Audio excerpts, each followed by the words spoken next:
మిత్రులారా అందరికీ నమస్తే. మనం మహమ్మద్ అసద్ గారు ముస్లిం హక్కుల పోరాట సమితి వ్యవస్థాపక అధ్యక్షులు, ప్రముఖ న్యాయ నిపుణులు, ప్రముఖ విద్యావేత్త మహమ్మద్ అసద్ గారితో ఉన్నాం. సార్ని ఈరోజు మనం అడిగే ప్రశ్న, లోక్సభలో 2/4/2025 వక్ఫ్ బిల్లు ఆమోదం పొందింది. బీజేపీ కేంద్రంలో అధికారంలోకి వచ్చిన దగ్గర నుంచి ముస్లిం సమాజాన్ని అనగదొక్కే కార్యక్రమాలు చేస్తూనే ఉంది. అందులో భాగంగా ఒకటి తర్వాత ఒకటి బిల్లు రూపంలో ప్రవేశపెడుతూనే వస్తుంది. తదుపరి వారి వాళ్ళ కార్యాచరణలో భాగంగా ఉమ్మడి సివిల్ కోడ్ అంటున్నారు. ముస్లింల ప్రస్తుత కార్యాచరణ ఏంటి, విశదీకరించండి. నిన్న కేంద్ర ప్రభుత్వం పార్లమెంట్లో వక్ఫ్ సవరణ చట్టాన్ని ఆమోదింప చేయడం అనేది చాలా దారుణమైన విషయం.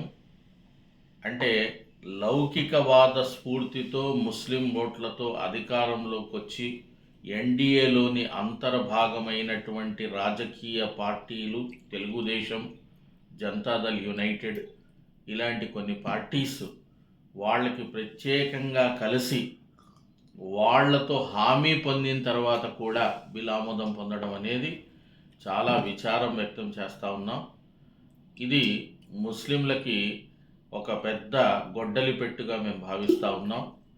ఇది మాకు బ్లాక్ డే. నిన్న ముస్లిం ఆస్తులన్నింటినీ కూడా కొల్లగొట్టడానికి, అలాగే చట్టంలో వక్ఫ్ బై యూజర్ అనే సెక్షన్ 2K ప్రకారం ఉన్నటువంటి అనేక లక్షల ఆస్తులన్నింటినీ కూడా ప్రభుత్వం తన గుప్పిట్లో తీసుకురావడానికి ప్రవేశపెట్టినటువంటి బిల్లుగా మేము భావిస్తూ ఉన్నాం. ఇది రాజ్యాంగ విరుద్ధమైన బిల్లు. ఇది ఆర్టికల్ 14, 15, 25, 26కి పూర్తిగా వ్యతిరేకమైనటువంటి రాజ్యాంగ విరుద్ధమైన బిల్లు. కొద్దిపాటి సంఖ్యతో వాళ్ళకున్న బలంతో ఆమోదింప చేయడం అనేది మేము తీవ్రంగా ఖండిస్తూ ఉన్నాం. ఇప్పుడు ముస్లిం సమాజం అనేది నేను వాళ్ళకు ప్రత్యేక విజ్ఞప్తి ఈ సందర్భంగా చేయుచున్నాను. నా వినమ్రతాపూర్వకమైన విజ్ఞప్తి ఏంటంటే, సోదరులారా, సోదరిమణులారా, మీరు కేంద్ర ప్రభుత్వంలో బీజేపీ 2014 నుంచి వచ్చిన దగ్గర నుంచి ముస్లిం సమాజంపై ఏదో రకంగా అణగదొక్కే కార్యక్రమాలు తీసుకురావడాన్ని మనం చూస్తూ ఉన్నాం.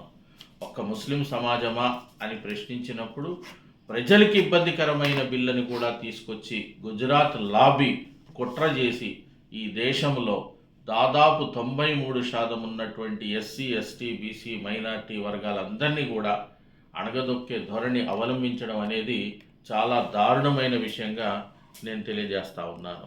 మొట్టమొదట నోటుబందీ తెచ్చారు. వాటి పరిణామాలు చూసాం. దేశవ్యాప్తంగా చాలామంది ఇబ్బంది పడ్డారు, ఎంతోమంది చనిపోయారు.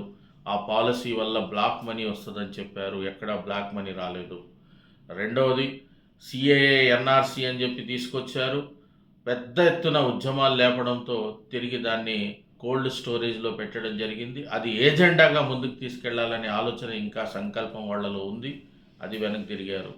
తర్వాత యావత్ దేశంలోని రైతులకి ఇబ్బంది పెట్టే విధంగా కిసాన్ బిల్స్ని తీసుకొచ్చి పెత్తందారీ వ్యవస్థని బలోపేతం చేసే దిశలో వాళ్ళు ముందడుగులు వేశారు. ఆ ముందడుగులు వేసిన క్రమంలో రైతులంతా దేశవ్యాప్తంగా రోడ్ల మీదకి వచ్చి తీవ్ర స్థాయిలో ఉద్యమాలు చేసేసరికి ఆ బిల్ని వెనక్కి తీసుకున్నారు.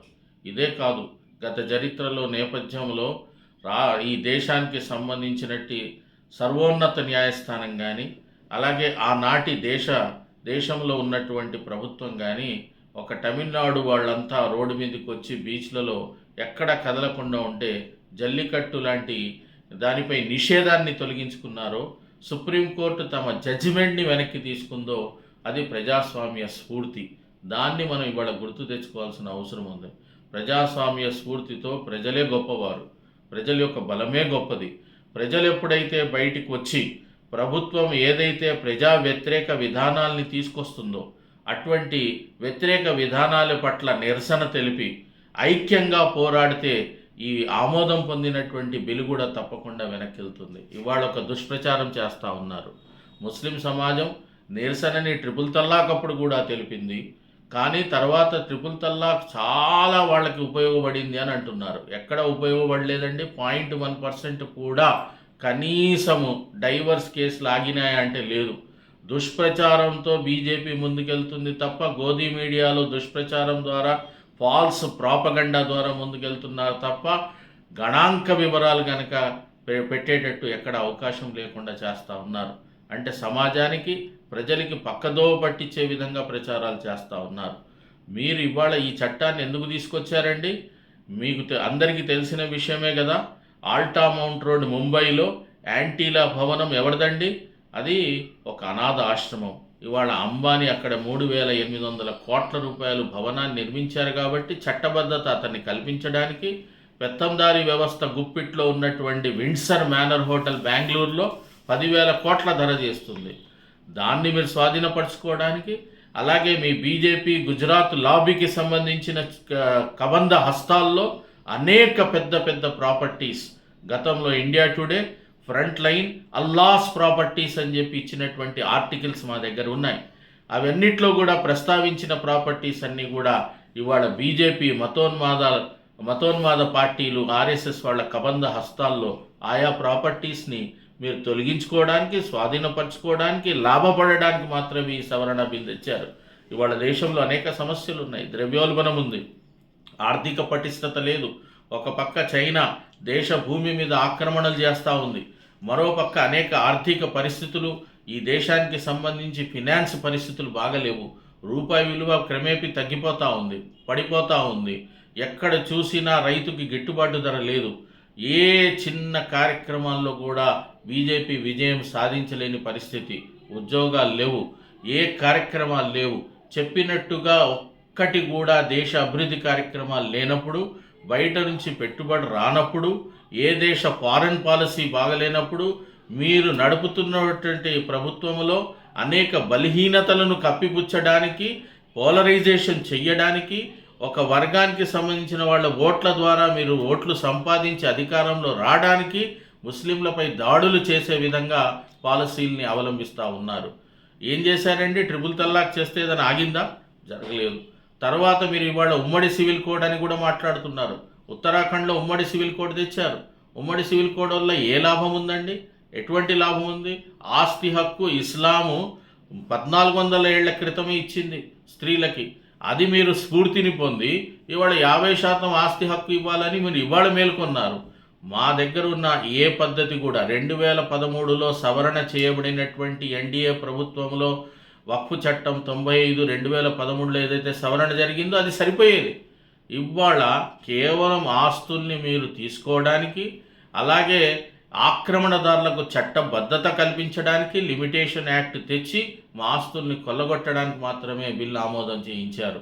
ఇప్పటికైనా మన పొరుగు రాష్ట్రం అయినటువంటి తెలుగు రాష్ట్రం, తెలుగుదేశం పార్టీ ఇఫ్తార్ విందులో చంద్రబాబు వెళ్ళి, ఈద్ మిలాద్ పార్టీలో వెళ్ళి నేను ముస్లింలకు అండగా ఉంటానని చెప్పి హామీ ఇచ్చి, అక్కడ జరిగిన ఉద్యమాలన్నింటిలో కూడా నేను తప్పకుండా ముస్లింలకి నేను సహకరిస్తానని చెప్పి రాత్రికి రాత్రి మొన్న రాత్రి గుజరాత్ లాబీతో ఒక ఏజెండా సెట్ చేసుకొని మీ లాభాల కోసం, మీ స్వార్థము కోసం, మీ ప్రభుత్వాన్ని నడుపుకోవడం కోసం మీరు ఇవాళ ముస్లింలపై ఈ రకమైన బిల్లుకి సహకరించారే.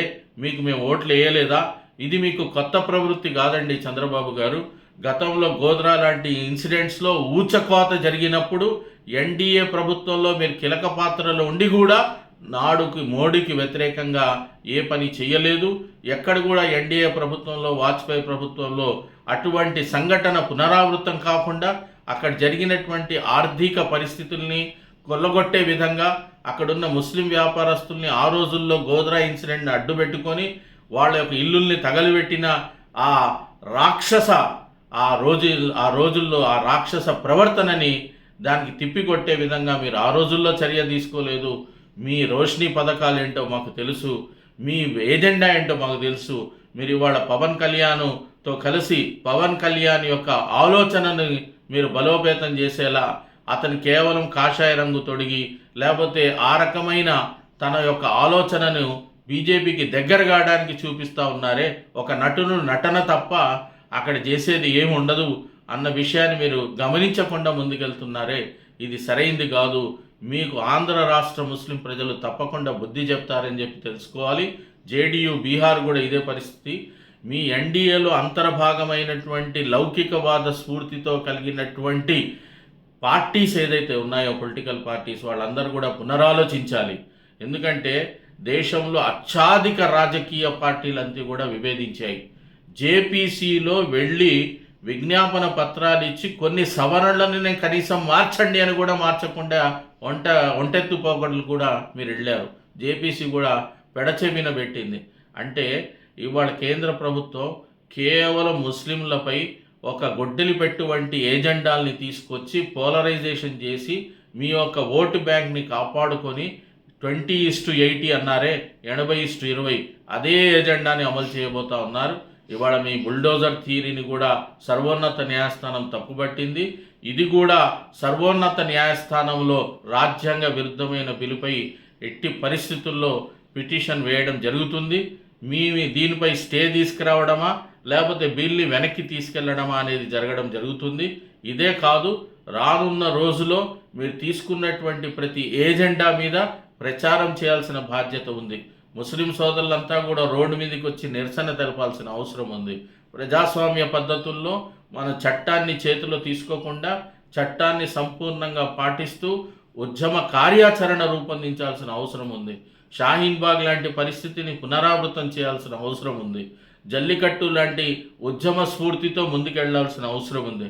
కాబట్టి ముస్లిం ప్రజానికం ఏదైతే ఈ ఏజెండాలో వక్ఫ్ సవరణ బిల్ని ఆమోదం తెలిపి ఇవాళ తద్వారా మా ఆస్తుల్ని కొల్లగొట్టేది తెచ్చారో దీనిపై అప్రమత్తమై చైతన్యవంతమై ఉద్యమాల్లో రేపటి నుంచే దిగాల్సిన అవసరం ఉంది. కాబట్టి రాజకీయ పార్టీలకు అతీతంగా, జమాతులకు అతీతంగా, మీ యొక్క ఎఫిలియేషన్స్కి అతీతంగా ప్రతి ఒక్క ముస్లిం సోదరుడు తనకంటూ ఇది సొంత నష్టంగా భావించి చేయి కలిపి మనం ముందుకొచ్చి ఉద్యమాలు చేయాల్సిన అవసరం ఉందని చెప్పి సవినయంగా తెలియజేసుకుంటూ మీరంతా ఉద్యమ బాటలోకి రావాలి అని చెప్పి సవినయంగా కోరుకుంటా ఉన్నాను.